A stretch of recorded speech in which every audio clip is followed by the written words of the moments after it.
жақындағы тұрмыстық зорлық зомбылыққа қатысты Иә. заң қабылданды ғой. Иә. Ол бір пәленбай уақыт жаңа мәжілісте жатты, одан кейін сенат 1-2 ай қарап, содан кейін соңында президент қол қойды. Жалпы сол заңға деген көзқарасыңыз қалай аға? Кішкене мынау әйелін ұратын, үйде бір айқай шығаратын ер азаматтарға деген бұрын енді 15 тәулікке қамалса, қазір енді қылмысты бұрын әкімшілік еді ғой, оны қылмыстыққа ауыстырды. Осы тұрғыдан аға. Сіз жалпы сол заңмен оқып бүйтіп танысып сырдай болсын көрдіңіз бе?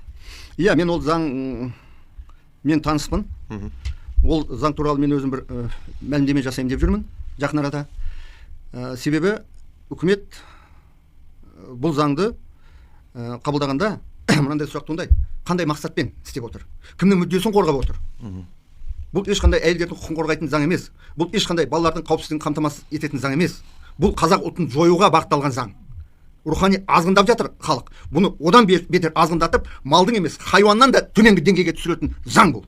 Мен бұны ресми түрде мәлімдей аламын. Дәлел керек па? Қазір дәлелдеп беремін мен.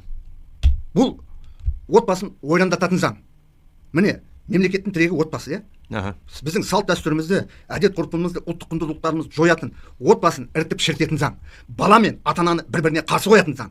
Әйел мен еркегін бір-біріне қарсы қоятын заң. Сөйтіп, мына қоғамды ірітіп, шірітіп, қазақ деген ұлтты жоюға бағытталған заң. Бұл заң кездейсоқ шыққан жоқ. Мына тәуелсіздік алғалы бірнеше рет ұлтты жоюға бағытталған акциялар болған, осындай бағдарламалар болған үкіметтің. Есіме түскендерін айтайын. Алғаш рет мына тәуелсіздік алған жылдары қазақстандық ұлт боламыз деп бастама көтерді кәсіпкерлер. Ол енді бір кәсіпкердің отырып басына келген жоқ қой ол. Иә. Сөйтіп қазақстандық ұлт боламыз, енді қазақ деген ұлт болмайды. Сол кезде бүкіл енді Мұхтар Шаханов ағамыз бастаған зиялы қауым өкілдері қарсы шықты. Асанәлі Әшім ағамыз бар. Ашық жариялауға дейін барды ол кісілер. Содан кейін билік райынан қайтты. Түсінді. Бұл заңға қарсы адамдар бар екен. Халық көтеріліп кетуі мүмкін екен деп. Одан кейін тағы бір үлкен бұлар бастама көтерді, ұлтты жоюға бағытталған. Бұл заң бойынша енді сіз балаңызға ұрса алмайсыз. Балаңызды шапалақпен ұра алмайсыз. Олай жасайтын болсаңыз жазаланасыз. Себебі балаңыздың өз таңдауы бар. Ол сізді тыңдауға міндетті емес. Сіз ештеңе істей алмайсыз. Балаңызға шапалақпен құйрығынан бір сабақ ұрдыңыз ба? Бітті. Мен сізге айтайын, 200 қателеспесем 80 МРП дейді, 250 мың теңге штраф төлейсіз. Қайталанды ма 700 мың төлейсіз. Отырғызады 25 суткаға. Балаңызды тартып алады. Тартып алғанда да сіз қайда кеткенін білмейсіз. Құпия ұстайды оны. Не үшін дейсіз ба? Себебі айтайын. Бұл өте қазақ ұлтына бағытталған өте қауіпті заң. Бұны бір сөзбен айтып жеткіземін, мен кішкене ашуланып отырмын. Осы заң жайлы айтсам. Бұл енді менде іздендім ғой. Бұл заң қайдан келді? Бұл заңды шығарудағы мына үкіметтің алдына қойған мақсаты не? Мүддесі не? Кімнің мүддесін қорғау үшін шығарып отыр бұл заңды? Сөйтсем, бұл заңның бәрі батыста шыққан екен. Бүгінгі күні батыстың адамдары рухани азғындаған, сондай бір хайуанның деңгейіне түсіп кеткен деген сияқты сөздер бар ғой. Бәрінің шығуына осы заң себепкер болған екен. Осылай шығарған екен. Бұл заңның негізгі мақсаты баланың құқығын қорғау емес, бір жынысты некелерді насихаттау. ЛГБТ дейді, гейлер бар, жаңағы көгілдірлер бар, гомосексуалисти дейді, лесбиянка дейді, итбай, шортбай, трансгендер бар. Мына бір жыныстан екінші жынысқа. Міне, солардың мүддесін қорғайтын заң.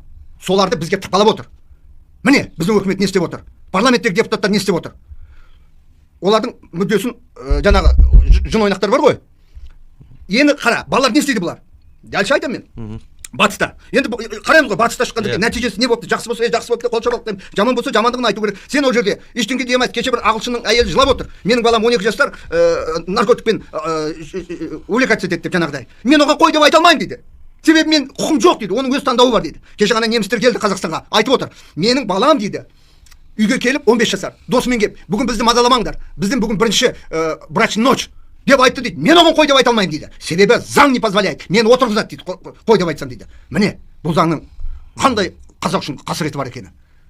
Бұны біздің биліктегілер түрлі шоу жасап, алдап, заңның екінші жағын ғана көрсетіп, осы заңды қабылдап отыр. Мысалы, мынандай да, сен базарға барып, сіріңке немесе пышақ сатып алдың дейді. Одан кейін сен маған айтасың, пышақ деген жақсы ғой, мен нан кесемін, ет тураймын, мына тағсын тағылар, деп айтасың маған. Бірақ сен қылмыскер болып ол пышақпен біреуді өлтіру үшін алған шығарсың. Міне сондай мынау заң.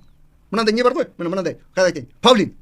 Павлиннің қауырсыны қанша құлпырып әдемі болып тұрғанмен, оның астында бәрібір тауықтың көті бар демекші. Мына заңның қанша керемет қылып жеткізгенмен бізге бұның астарында ұлтты жоюға бағытталған саясат жатыр. Біздің өкімет ойлап тапқан жоқ. Бізге батыстың саясаткерлері қысыммен өздерінің несін навязать етіп отыр. Сол үшін біз халықтың көзін ашуымыз керек. Мына заңды президент түгілі басқа біреу қол қойса да, біз бұны отменять еткізуіміз керек. Президент өзіне президент, ол халық үшін, біз үшін қызметші. Президент қол қойды деп қарап отырмаймыз біз. Біз бұны міндетті түрде тоқтатамыз. Бұрын бұл жаңағы осы ата-аналар отбасы туралы кодекстің 108-ші 109-ші баптары әкімшілік шара болатын. Сен ұрсаң, балаңа тіліңді алмай қойса, сен ұрсасың, әкімшілік. Ал енді сол қылмыстық жауапкершілікке ауыстырылды. Не үшін? Баланы алып қою үшін. Сен енді ұрса алмайсың. Балаң тіліңді алмаса, сен балаңа айтасың, барып ана магазинге барып келші, ол айтады, бармаймын дейді. Болды. Тыңдамайды. Балаң айтады, мен айтпайды саған да. Таңертең келеді. 14-те қызың түнгі сағат 3-те келеді. Сен қайда жүрсің деп айтуға құқың жоқ. Мынау заң бойынша, заңда тұр жазулы ол. Мен ойдан шығарып отқан жоқпын. Міне мына заң несі қандай. Себебі баланың өз таңдауы бар дейді. Бітті. Егер осы жерде сен балаңа ұрсып, зәбір көрсетсең, жаңағыдай, ұрып дегенде шапалақпен ұрған, қатты ұрудың керек, шапалақпен бір рет құйрығынан бір салдың ба, бітті. Балаңды алып қояды. Алып қойғанда да жай алмайды. Сен оны көрмейтін қылып алады. Оқшаулап тастайды ғой. Оқшаулап тастайды. Өнен кейін бұны мыналар қайтадан заң қабылдайын деп жатыр. Профессиональный не дейді? Отбасы дейді. Профессиональный отбасын айтайын. Бұл деген үкімет ақша береді оларға ше. Ақша береді, сол отбасы сенің балаңды асырайды. Енді қара, батыста не болып жатыр? Жаңағы бір жыныстылардың құқын қорғайтын заң дедік қой. Ол бір жыныстылар болғанда екі еркек үйленеді де, оларға да бала керек. Екі қатын үйленеді де бір-бірінен, оларға да бала керек. Ол қайдан алады баланы? Осы жақтан алады. Міне. Өнекей не болып шығады ана бала? Қазір мына заңның жемісі, мынау енді бірінші тағы бір ступенкасы ғой мынау. Келесі ступенкалар айтпақшы бұл бастамасы болған ана бір жылдары, бірақ оны қайдан алды? Мектептерде секс сабағын үйретпекші болды. Жыныс қарым-қатынасқа барудың жолдарын үйретейін деді. Онан кейін ана мүшәқапты дейміз, жоғары сынып оқушыларына тегін таратпақшы болды. Ойбай деп қоғам шулағаннан кейін қойды. Батыста не болып жатыр? Балабақшадан бастап мына жыныстық қарым-қатынасқа түсуді үйретеді.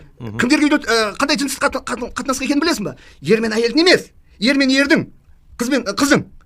Міне осыған келе жатыр. Келесі қадамдары мынаны қазір тоқтатты. Сондай болады. Балабақшадан бастап сондайларды үйрететін болады. Онан кейін қандай қоғам болады ертеңгі күн? Хайуандар бір-бірімен ондайға бармайды ғой.